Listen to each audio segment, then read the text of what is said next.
Paris, filmed by hidden camera. The streets are blocked by a huge crowd of Muslim worshippers, and it's enforced by private security. This is all illegal in France. The public worship, the blocked streets, and the private security. But the police have been ordered not to intervene. It shows that even though some in the French government want to get tough with the Muslims and ban the burqa, other parts of the French government continue to give Islam privileged status. An ordinary French citizen who was watching the Islamization of Paris decided that the world needed to see what was happening to his city. So he bought a hidden camera and started posting the videos on YouTube. His life has been threatened, and so we're concealing his identity. He uses the alias of Maxime Lepant. They are blocking the streets with barriers. They are praying on the ground, and the inhabitants of this district cannot leave their home nor go into their home during those prayers. The Muslims who are taking over those streets do not have any authorization. They do not go to the police headquarters, so it's completely illegal. These Muslims have been granted unofficial rights that no Christian group is likely to get under France's laïcité or secularism law.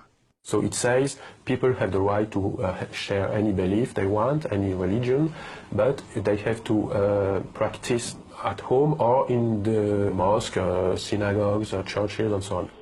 Some say these Muslims must pray in the street because they need a larger mosque, but Maxime has observed cars coming from other parts of Paris, and he believes it's a weekly display of Muslim power. They are coming there to show that they can take over some French streets, to show that they can conquer a part of the French territory.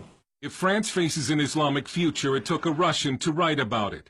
It's the best-selling novel, The Mosque of Notre Dame, 2048, a bestseller in Russia, not in France. The French publisher Jean Robin says the French media ignored the book for being politically incorrect. So Islam is seen as the religion of the poor people.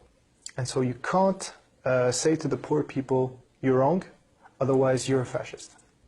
That's how it goes. The book lays out a dark future when France has become a Muslim nation and the famous cathedral has been turned into a mosque. Whether that plot is far-fetched depends on whom you ask. Muslims are said to be no more than 10% of the French population, although no one knows for sure because French law prohibits population counts by religion. But the birth rate for Muslims is significantly higher than for native French. Some Muslim men are said to practice polygamy, a charge this man faced, in some cases with each extra wife having children and collecting a welfare check. With Islam, it's not only a problem of numbers. The problem of Islam is a problem of really principles. Is Islam a political ideology or is it just a creed? French philosopher Radu Stănescu is an Islamic expert who debates Muslim leaders on French TV. It doesn't matter how many they are. The problem is the people who follow Islam are there somehow in a political party who has a political agenda, which means basically implementing Sharia and build an Islamic state. From the 1980s until just recently, it was a social taboo to criticize or oppose Islam, and so the government and media effectively helped Islam spread throughout the country. We were expecting Islam to adapt to France. Now it's France adapting itself to Islam. About the veil, this Muslim says Europeans should respect Muslim dress. This woman says the veil is in the Quran, and we only submit to God, and nobody else. Even if many government elites in France are in denial over Islam, the people in the streets increasingly are not. And they're becoming fed up with what they see as the growing Islamization of this country.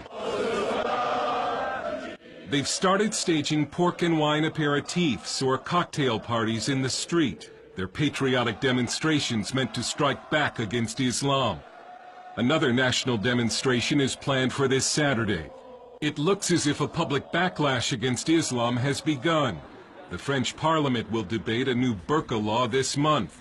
And this French leader has a warning for the West and for America. We cannot accept the development of such practice because it's not compatible with the life in a modern society, you see? And this question is not only a French question. You will all have to face this challenge. Dale Hurd, CBN News, Paris.